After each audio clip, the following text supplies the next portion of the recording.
We are born free, and we will die free. The time in between, though, that's complicated. In that time, governments, institutions, and our egos will limit our ability to find true freedom in this life. These are real stories of real people overcoming the odds, persevering in justice, and unlocking their potential. Welcome to Finding Freedom. Here's your host, John Oderman.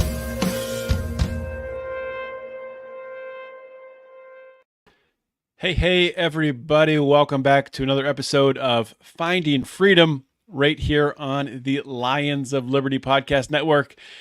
And as per usual, at least for the past couple months here, we are streaming this interview live to YouTube and Twitter and Rumble. So welcome to the live watchers. Welcome to those who are not watching live and listening to this when it comes out and is published everywhere to all the podcasting apps on Monday. No matter which way you're consuming this content, thank you, and please share this with a friend, and please subscribe to the show if you haven't, either on YouTube or Rumble if you're watching, or on whatever your favorite podcasting app is that you carry around on that magical listening device called a phone in your pocket. So let's jump into today's show. I'm going to introduce my guest. This is going to be, I think, really relevant content that we talk about a lot on this show. But my guest today is Professor Jeffrey Paul, and I'll bring him on. And Professor Paul is a research professor in the Social Philosophy Center at West Virginia University, just right down the road from me in Pittsburgh. Actually, I just drove past it last weekend. We were road tripping back from Georgia. So Professor Paul previously was a professor at the University of Arizona and is a professor emeritus at Bowling Green State University. He played a pivotal role there in the original founding of the Social Philosophy and Policy Center and was its associate director. Probably on most of this show, most of the content today, we're going to be talking about his new book. His new book is called, I love this title, it's called Winning America's Second Civil War, Progressivism's Authoritarian Threat, Where It Came From, and How to Defeat It. The book outlines the history and politics behind the left's 100-year takeover of institutions.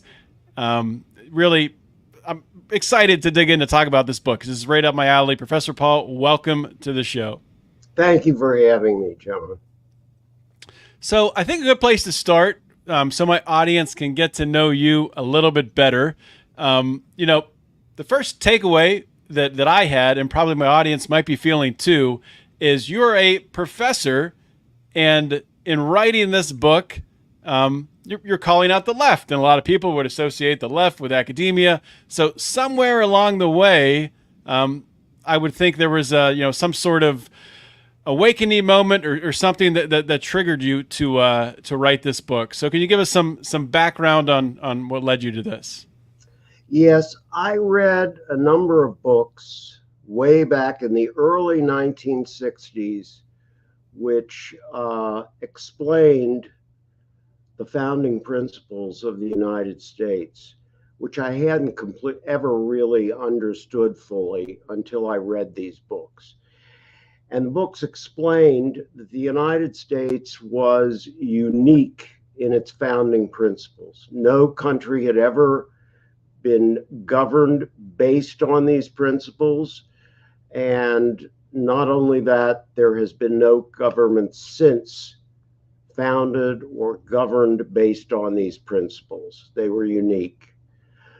The founders of the United States were principally influenced by a man named John Locke, who was a professor at Oxford University in England.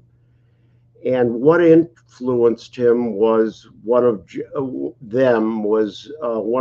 Locke's books, Second Treatise of Civil Government.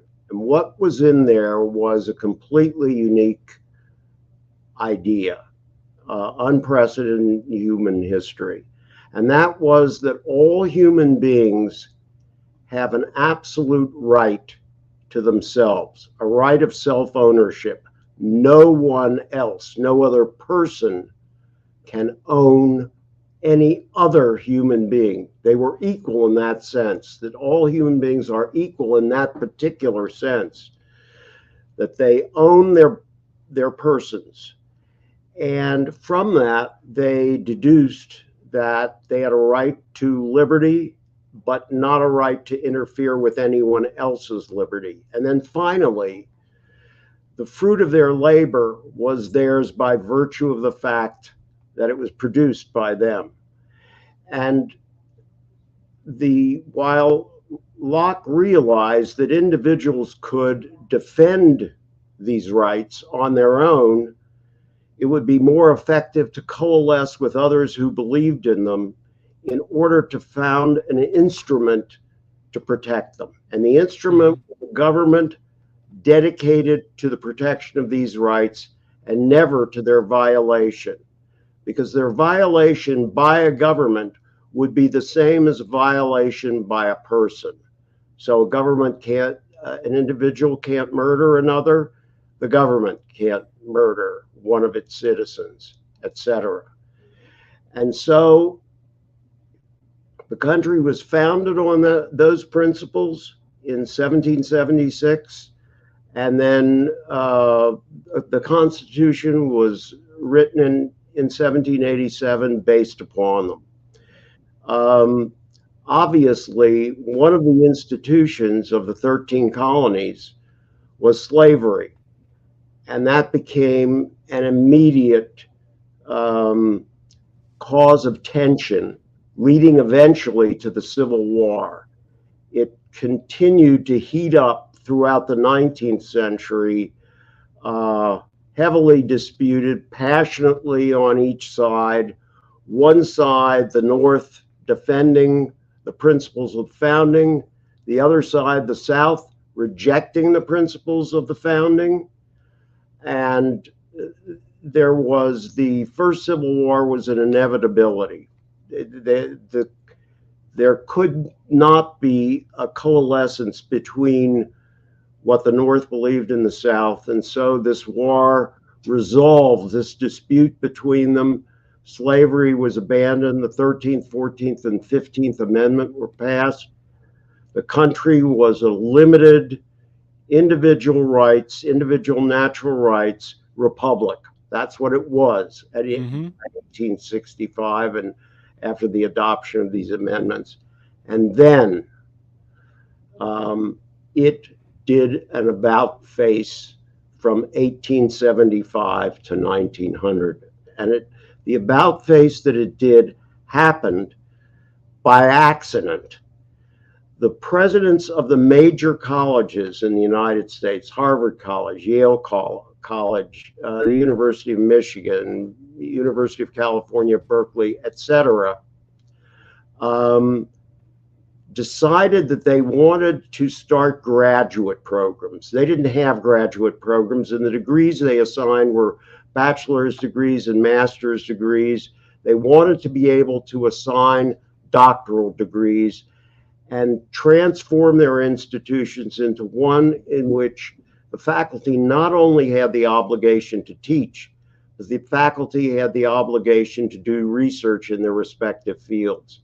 In order to get that faculty, which they did not have at that time, let's say in 1870, they had to rely on the education of Americans at a country which did have research universities, did have graduate schools, and there really was only one such university in the Western world, and that was the universities in Germany, which had had doctoral programs for 200 years.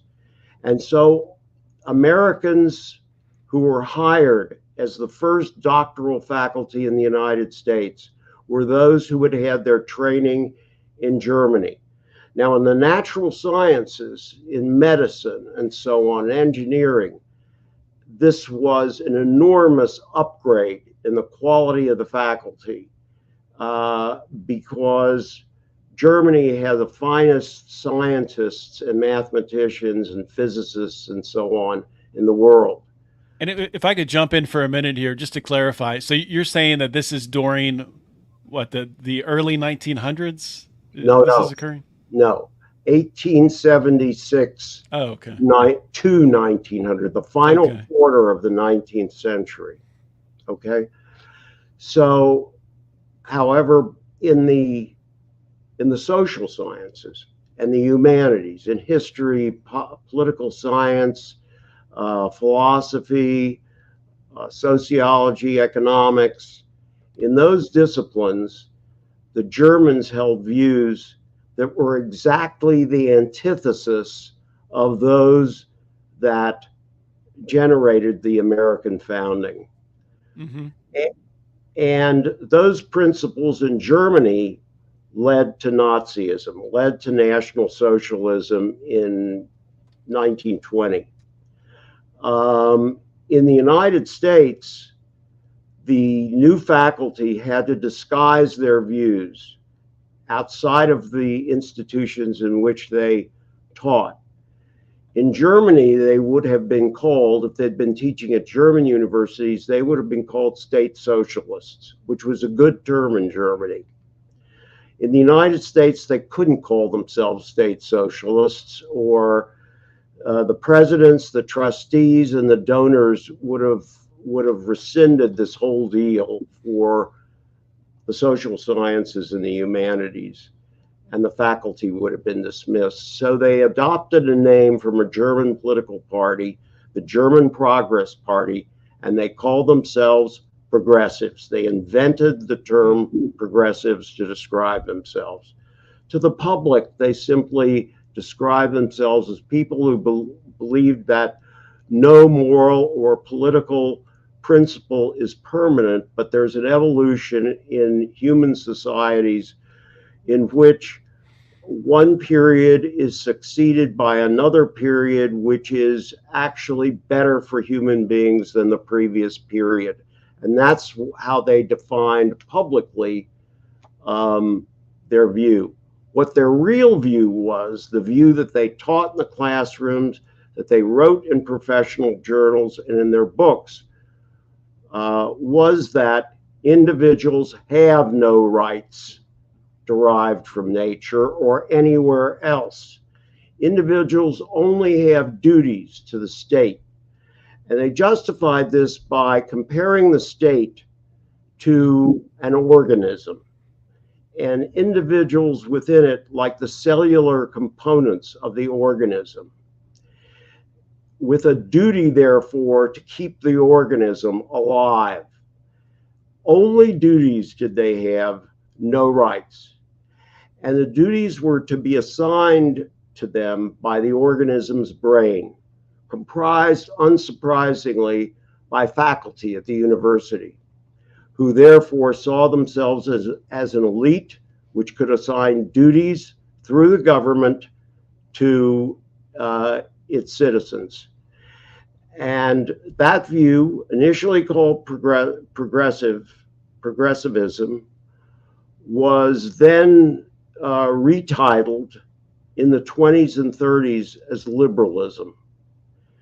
And the progressives invaded both political parties in the United States, both Democrat and Republican. The first pure progressive was elected president of the United States in 1912. That's Woodrow Wilson. He was in the Democratic Party. He had been president of Princeton University and also a professor of history there. He was trained at Johns Hopkins University, which had only been founded in 1876. And so he was the first president who had the view, and he says this explicitly in his History of the United States, that there are no natural rights, that it's an invention by someone, and it is not assigned in any way by nature. It is not some component or part of human beings, some moral entitlement. It's an invented term, and therefore not relevant to the United States, which had been founded on this view, but these views, moral and political views, are not permanent. They're just part of human evolution and to be discarded when they're no longer effective. And let me back up for a minute and ask a question. So I don't want to misquote you, so correct me if I'm getting this wrong. But I think you said at the beginning, before you started charting out this very detailed and important history here of how this takeover occurred, that it occurred by accident. So yeah, you think this was totally accidental and there was no nefarious motives behind the scenes? no, there wasn't, because the view that human beings have natural rights was virtually universal in the United States, including the college presidents, including the trustees, including the donors. And that's why they had to disguise their views by adopting this term, progressive.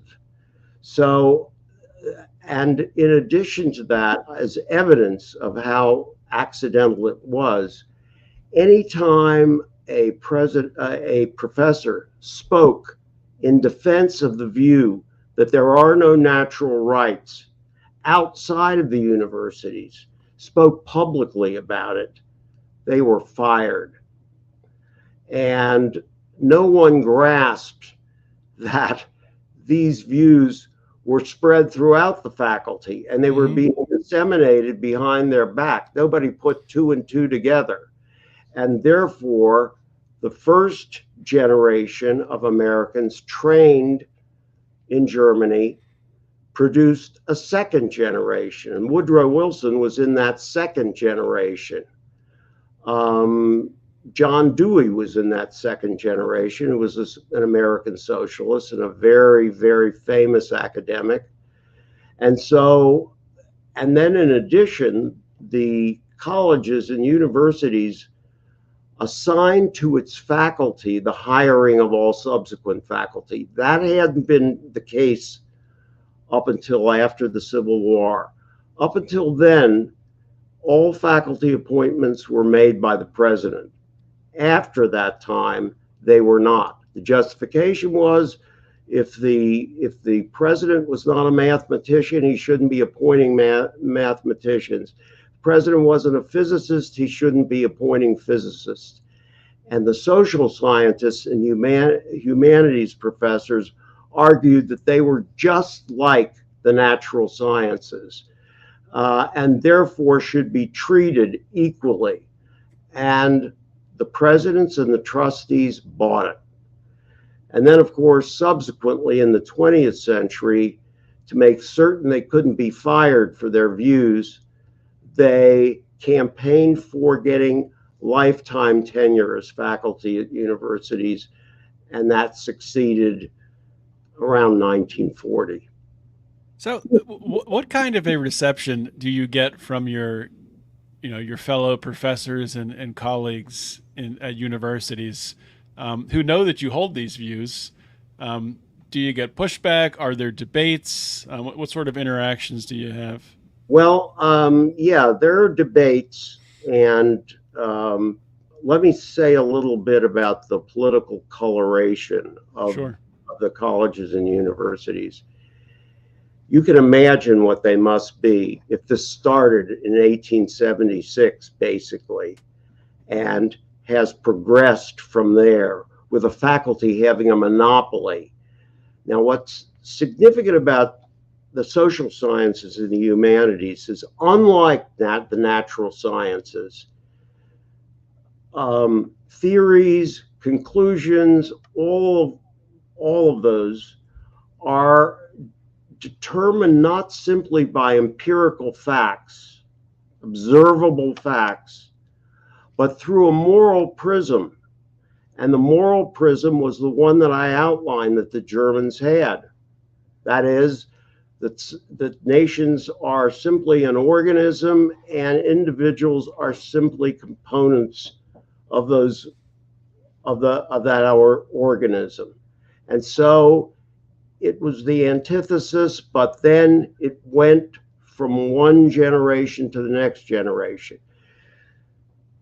academics began taking surveys of the political opinions, their own political opinions and those of their fellows in the 1950s. They began taking surveys.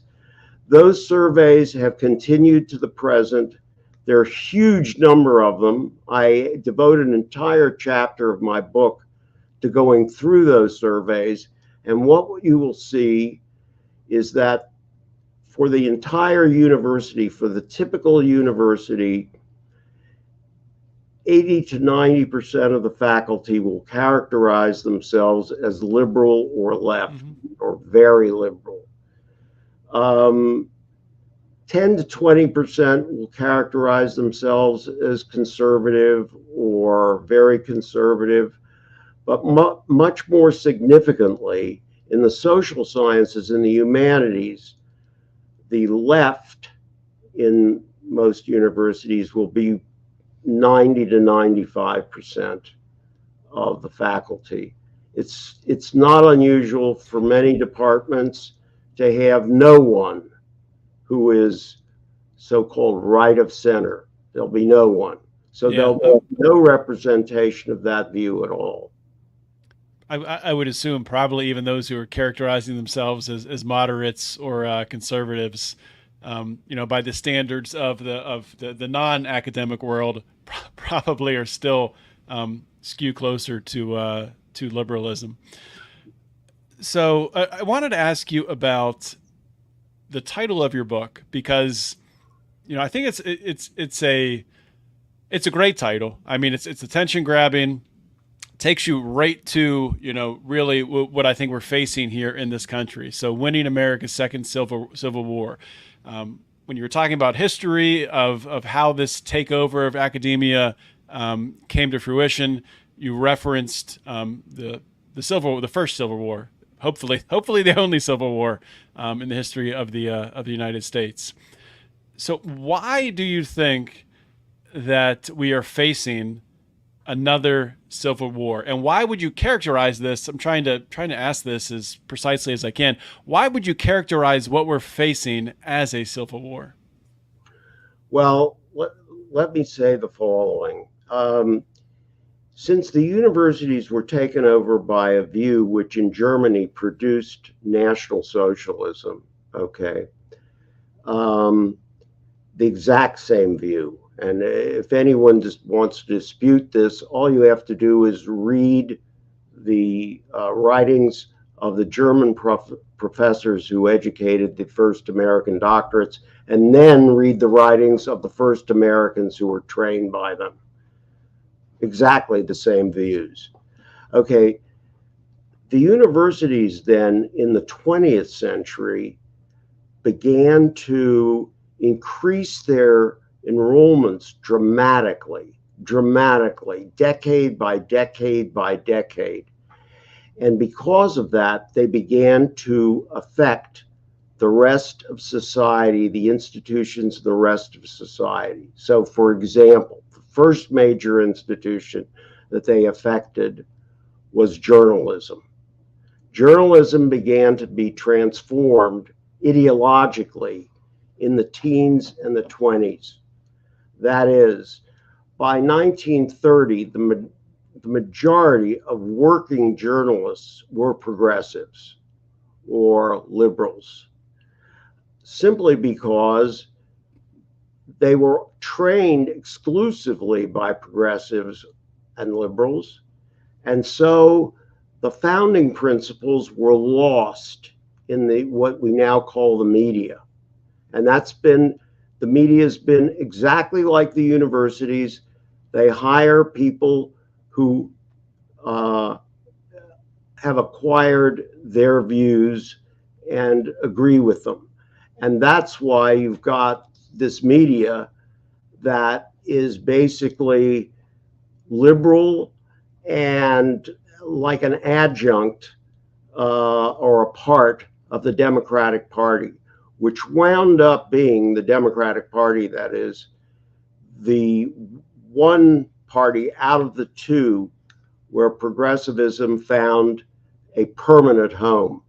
It had a temporary home in the Republican Party, especially the Wisconsin Republican Party, but that sort of faded in the 1930s.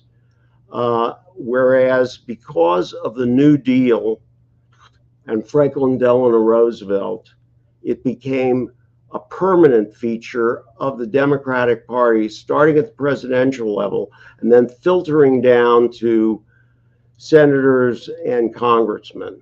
And now it is simply the dominant view in the Democratic Party with very little to no dissent. The only party that retained some allegiance to the founding principles wound up being the Republican Party. Even there, it was iffy for a long time, but it has become the sole repository among the two major parties of these founding principles. Well, why do you think that is? Why do you think Republicans, and I mean, I'm critical of Republicans all the time. I think their rhetoric more matches the founding principles than the actual reality of their legislation and policy. But why do you think it is, at least that rhetoric matches the founding principles and the Democrats abandoned it? Well, because the Democrats were led by Franklin Delano Roosevelt, who was advised by what he called the Brain Trust. And the Brain Trust were primarily faculty at Columbia University. Because the executive branch was controlled for about 13 years, he was in for 4 terms. He didn't survive the 4th term. And it was during the Great Depression, he could virtually be assured that he could pass any form of legislation that he wanted. In fact, the first major piece of legislation that was passed by the Democrats during the first term of Roosevelt was called the Industrial Recovery Act.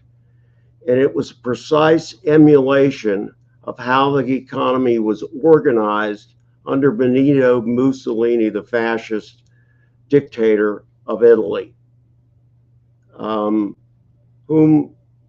Roosevelt had expressed some admiration for. And then other things were done that reminded people more of European fascism or aspects of communism than they did what they had remembered about the 19th century and the early 20th century and the principles that had led the country to being a country of freedom, economic, personal freedom, and one of abundance as well, economic abundance. And so, having captured this party because of the accident of the Great Depression, starting under a Republican, Herbert Hoover, but placing Democrats in positions of incredible power. I mean, they controlled 80% of the Senate for up until 1938. And even the Republicans who were left, the remaining Republicans, there were only 96 senators at that time, 48 states, not 50. Even half the Republicans were progressives during this period. And so there was a tiny minority of Republicans who were there, led by Robert Taft Sr., who believed in the founding principles. And he became a major force within the Republican Party and represented greater and greater numbers of Republicans as time came along, even though he was never succeeded in getting the nomination for the presidency of the Republican Party. That's how things came to be as they are now. Yeah, and I'm familiar with Robert Taft really being the standard bearer of traditional Republican and conservative values. I remember Ron Paul used to talk about that when he ran for president in 2008 and in 2012. In modern times, and for the past 20, 30 years, it's been the Republican Party has been run by neoconservatives who are pretty progressive domestically, and have this aggressive foreign policy that defines them. So I wanted to pivot here a little bit to your experience in academia, and I was wondering if you could share maybe some personal run-ins that you've had with wokeness in academia.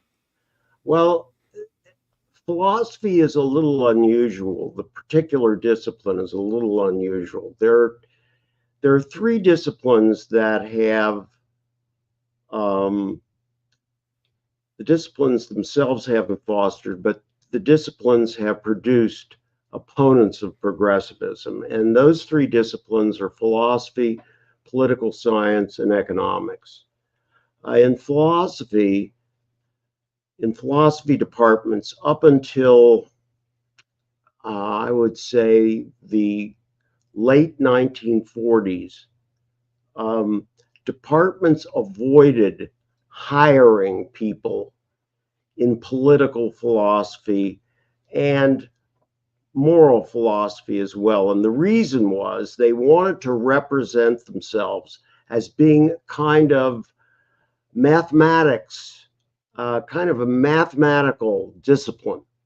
And so the emphasis was on mathematical logic, on philosophy of science, on how people acquire knowledge, et cetera, et cetera, et cetera, because they wanted to portray themselves as indistinguishable from the disciplines that were either mathematical or mathematical and empirical. And so political philosophy entered into philosophy very late in the game, after World War II.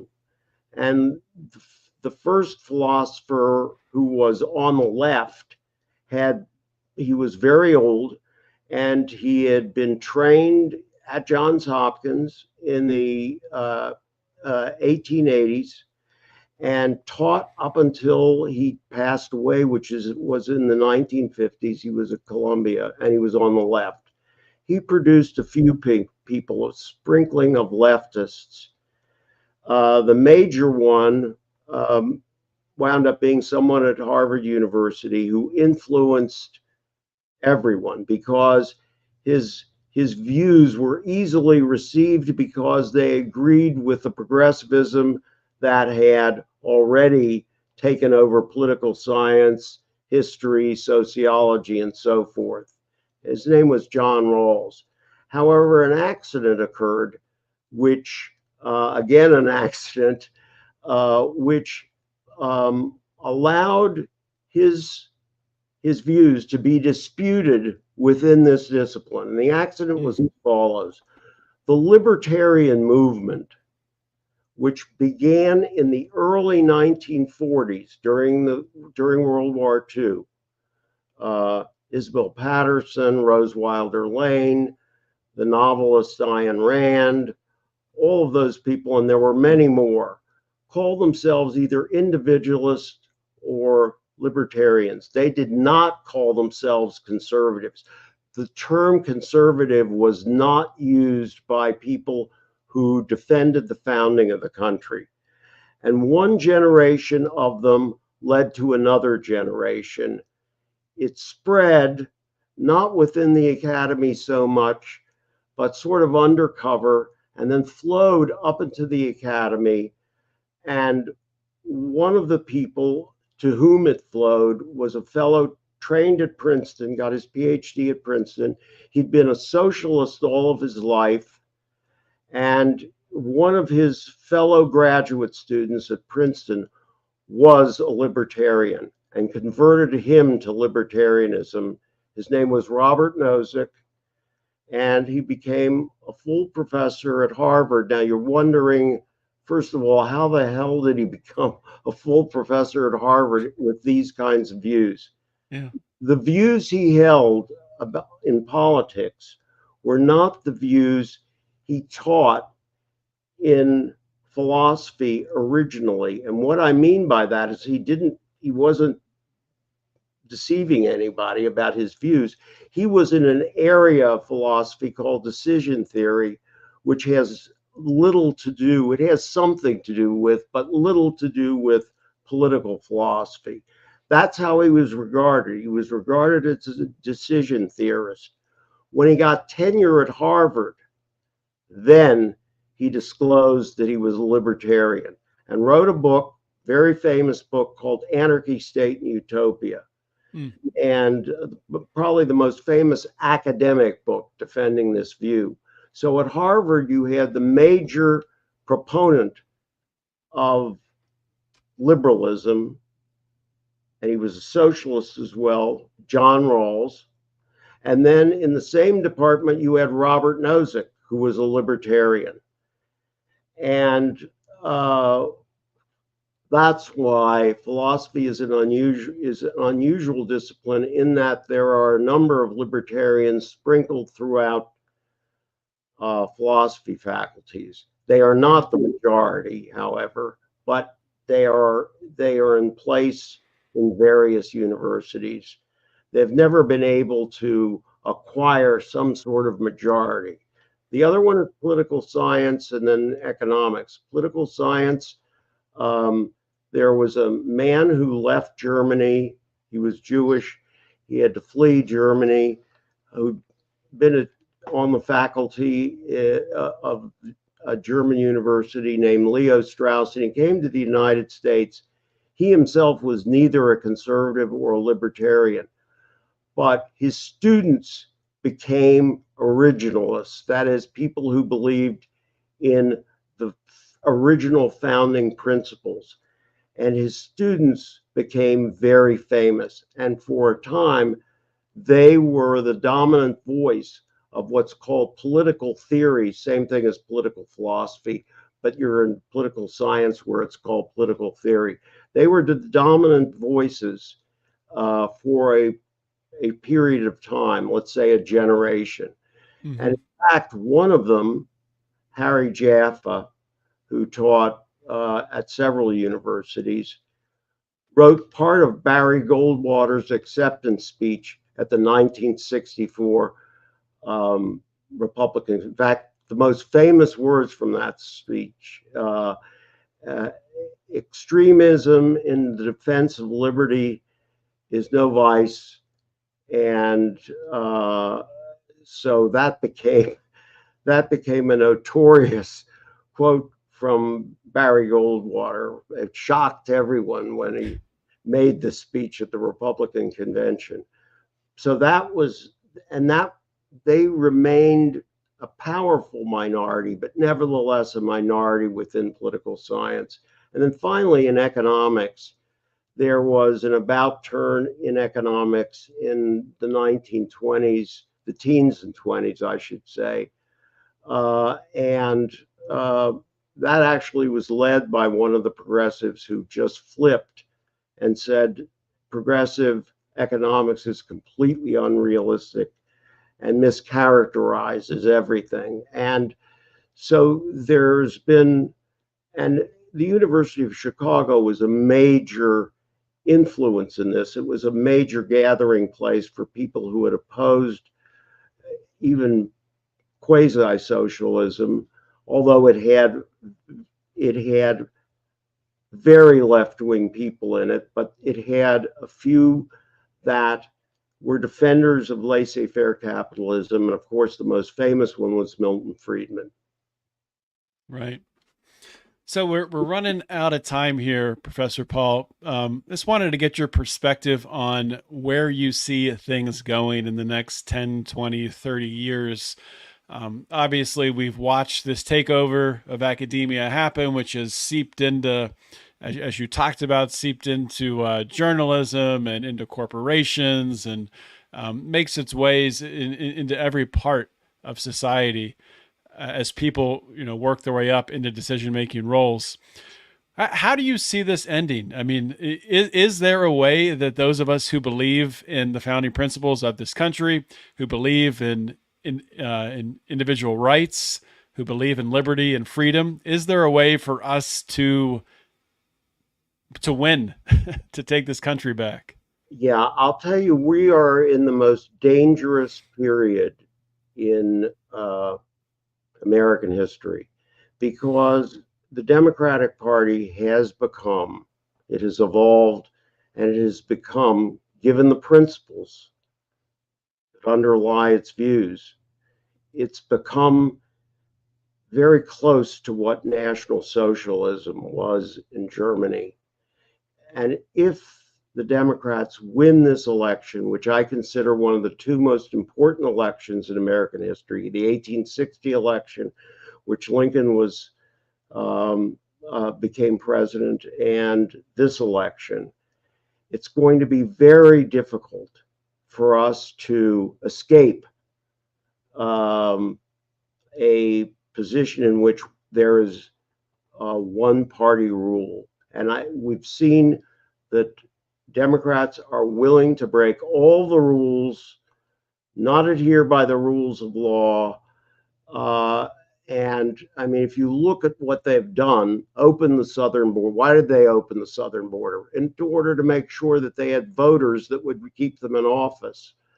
Why did they take the sanctions off of Iran? That was insane. It would have been, I mean, it was simply insane. So Iran now is in a position where it can create 5 nuclear weapons and place them on intercontinental ballistic missiles. It would not be there if it hadn't been for Joe Biden.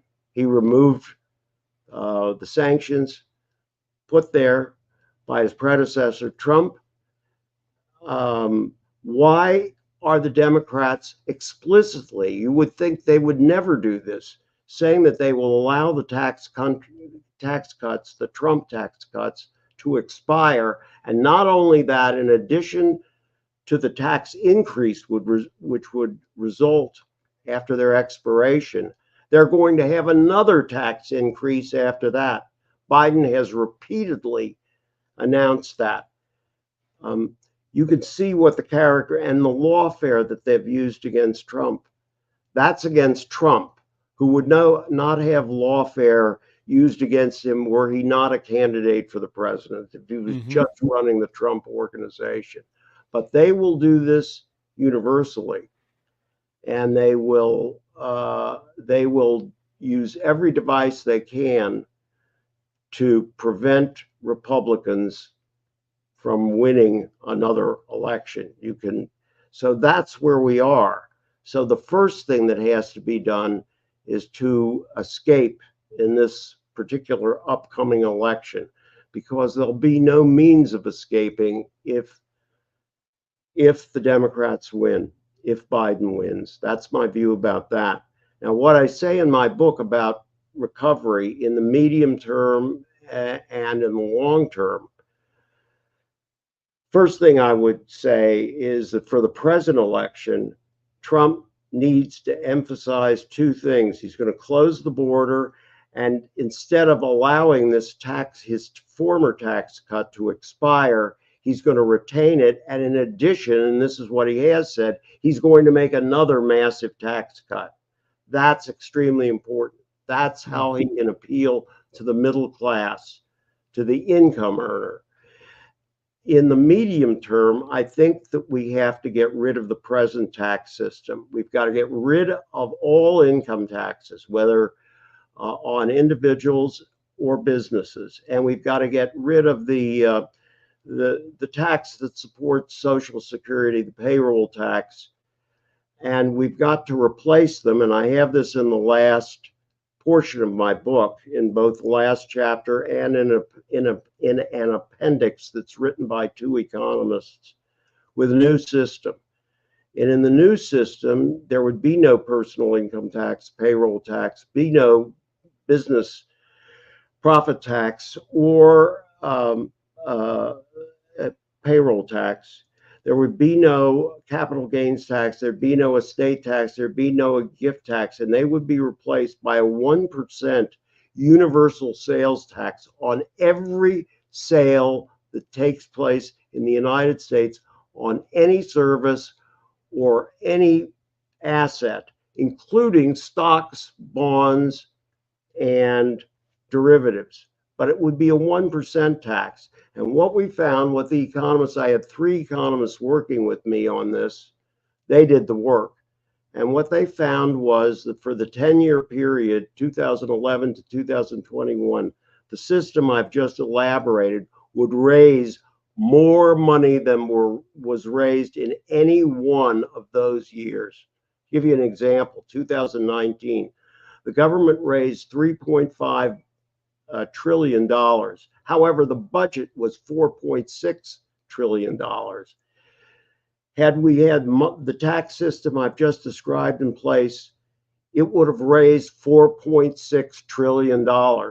In fact, a little more than that, $4.66 trillion. That was true for every year from 2011, 2021. Now, for an individual, the idea that you pay no income tax at the federal level, zero. You pay no payroll tax at the federal level, zero. You retain all of your income, and the only taxes you pay is this 1% sales tax. The improvement to the lives of the vast majority of the American people, of 99% of American people, will be dramatically improved, and the economy will explode. Capital will pour into this country because profits are untaxed. It'll pour into it in a way that no one has ever seen. And of course, capital gains would not be taxed, and that would be further motivation. Well, I mean, I can tell you this: it would have to be better than what we have today, because what we have today with the income tax, it's choking out the middle class. That paired with inflation, driven by Federal Reserve policy and our deficit spending, monetizing debt. We have to change something. So, I'm open to ideas. Ideally, I would love no taxes being a libertarian, but I also like to live in reality. I understand we're never going to have that world here. So I try to keep it real. But Professor Paul, we are out of time here for the day. But before I let you go, I want you to tell people where they can get your book and where they can find anything else that you're working on. If you could give it a plug. Yeah, the book is available on all the usual sites. Amazon and is the biggest site, Thrift Books, Target, Barnes and Noble. You can order it on any of those sites. So, and then there are many more sites. There are probably about 10 sites that you can order the book from. Once you put the title of the book in, and my name, Jeffrey E. Paul, you'll see that it comes up with a whole bunch of sites where you can order the book from. It'll have the price and everything like that and how to order it. All right. Check it out. The book, once again, is called Winning America's Second Civil War, authored by Professor Jeffrey Paul. Professor Paul, thank you again for coming on Finding Freedom. Thank you so much for having me.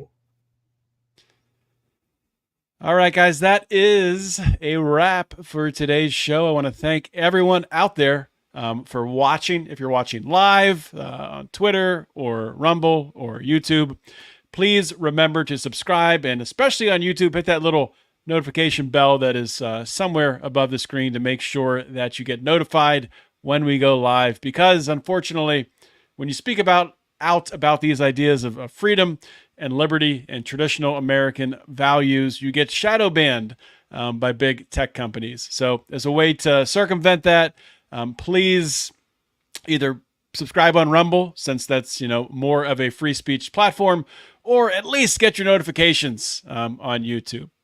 If you don't like the watching on video, please subscribe with your favorite podcasting app. And if you want more engagement with us here at Lions of Liberty, please consider joining the Lions of Liberty Pride.